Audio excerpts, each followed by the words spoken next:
Hello everyone, welcome to another Rick's Picks. Today I'm going to be doing my review of the Super 7 figure Conan. So what I'm going to do is I'm going to take a look at him in packaging. Now I'm going to take a look at the figure and his accessories, and then I'm going to give you my thoughts on him. And just remember, this week I'm also going to be doing a review on Thoughts of Doom as well. So that's going to be really neat. And if you like either of these two videos, go ahead and hit that thumbs up, share, and subscribe. They're small clicks for you, but it really helps this channel grow. So, without any further ado, let's get to the review. Alright, so first off, here's the box that he comes in. You got this really nice look of the Conan the Barbarian logo. War Paint Conan. Okay, so that's who he is. Spin it around this way. You get a little bit of legal. Alright, put that over there. And then you get this nice packaging here, where you kind of have like almost like a rugged looking, I don't want to say this is so much of a snakeskin pattern. Might be like a leather pattern, because you can see like the darker color on top of the lighter color, which is like skin from when he's in this war paint, which you'll see once we open this up. Got the Conan the Barbarian logo there, and I have a slight issue with this because of the fact that it just blends in too much with the background. I would have liked to have seen something that popped a little bit more, but you have his name here, Super 7, age restrictions. You have more of that around the sides. You have Conan's sword right here. All right, and then on the top you have the ultimates. I crack this open and see now there. This is what I was talking about, how you got that black and white skin feature there. All right, let's give it a spin like that. I like how they have Conan the Barbarian here. It really pops. It catches your eye. War Paint Conan. All right, let's give it a spin. Then on the back, you have the Mark of Chaos there, which he actually had as a, like as a necklace in the movie. About near the beginning to about midway, then he switches it up eventually. And then you also got a little bit here about Conan and what have you. So that's really nice. All right. The top, once again, you got the ultimates. And then the bottom, you got your legal. So with all that being said, let's open him up and see what he's about. So here he is out of packaging. He's a really nice looking figure. I love the detail to him. Conan was always, well, Conan the Barbarian was always one of my all-time favorite sword and sorcerer movies, just because it wasn't your standard, you know, sword and sorcerer flick where, you know, you get guy, he finds weapon, and then he goes and kills the bad guy or whatever in a great fight. There was a little bit more depth and storyline to this that I really liked about it, even though at the time Arnold couldn't really speak much. He didn't know much English at the time. That's why he only has so few lines in the movie. But still, great movie. I love it. This is a cool looking figure. Now, off the cuff, one of my pet peeves, and this is a minor pet peeve, is that he doesn't have the white on him. All right, when they did up the camouflage on him in the movie, it was both a black and a white.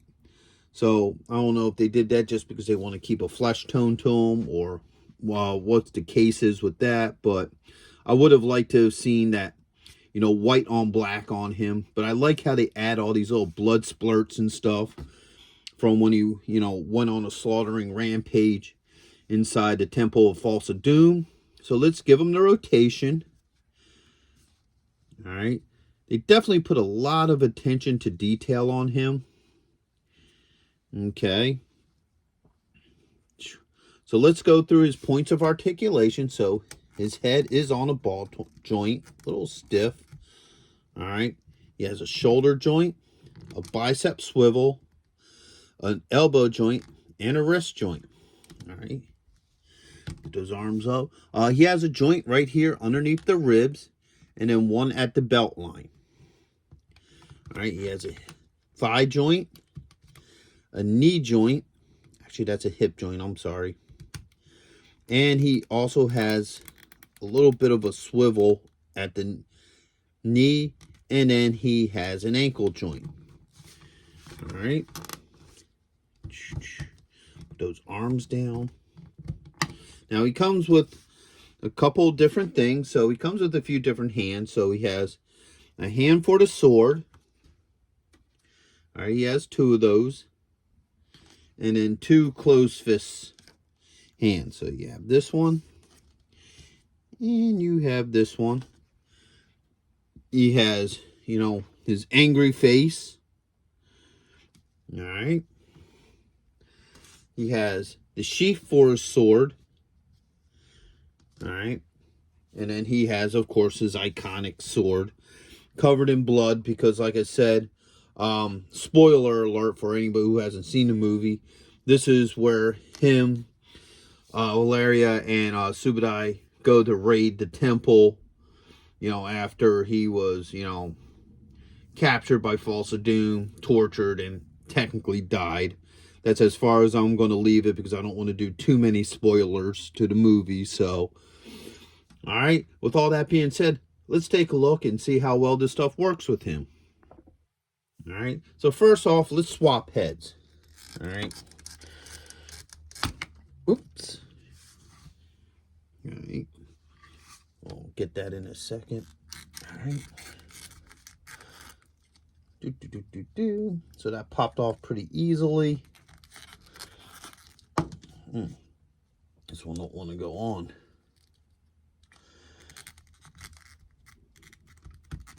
All right, you never want to force these things. You just want to gently push. All right. So that's on, but this head is really tight. It's a really tight joint. So just be wary of that. I mean, it does move. His medallion came off when I took the head off. So, you know, I'll find that later. Let's try a closed fist hand here. All right. There we go. They come on and off really easy. No issues. Now an open hand here for his sword. All right. As you see, both hands come on and off. Have no issues with that. Sword. Let's see how well this sword's going to fit in this hand. All right, the pommel don't come off. All right, looks like you got to open the hand up a little bit.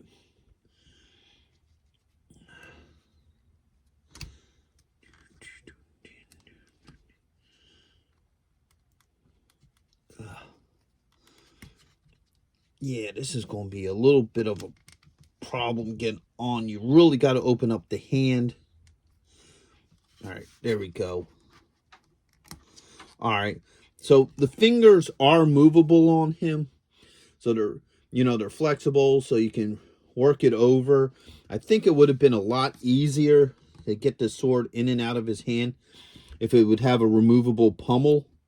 That way you just pop the pommel off, side the sword up and down, but unfortunately, they didn't do that with him. So, as you can see, fits in his hand really nice. No issues. All right. Let's get that out of there. And then his sword, you got a spot here that this hooks on. Now, I noticed that's a little weird for Super 7 stuff because usually they don't do the whole peg holes. They usually do like a strap, so there would be a strap. And I kind of wish they would have did this with him. Maybe they just couldn't make it work because in this scene, he wears the sword on his side. He does. But he also has it on the back because one of the cool things I thought about that whole scene that this is from is that when he's infiltrating the place, he has the sword on his back. That's a, you know, a carry.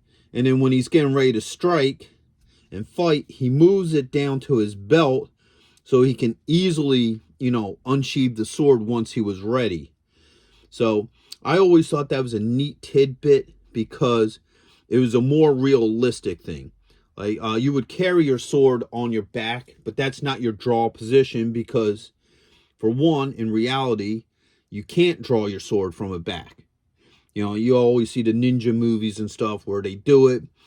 But if you notice, they always cut. So you'll see them start drawing it, and next thing you know, the sword is out because you can't draw a sword from your back.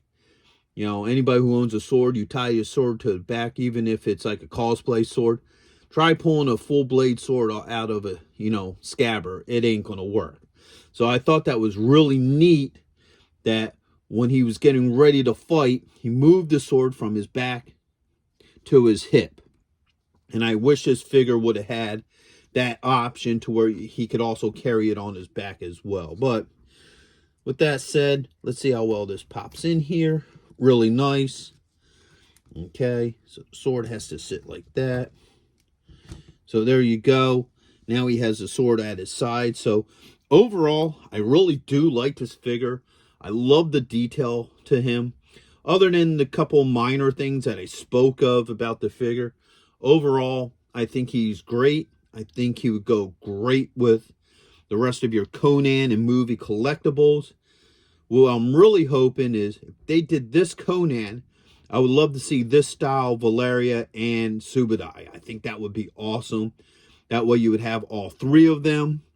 So hopefully, you know, maybe somebody from Super 7 is listening to this and we would get those versions of those two characters as well. So with that being said, I hope you all did like this video. If you did, go ahead and hit that thumbs up, share, and subscribe. They're small clicks for you, but it really helps the channel grow. So until the next one, late.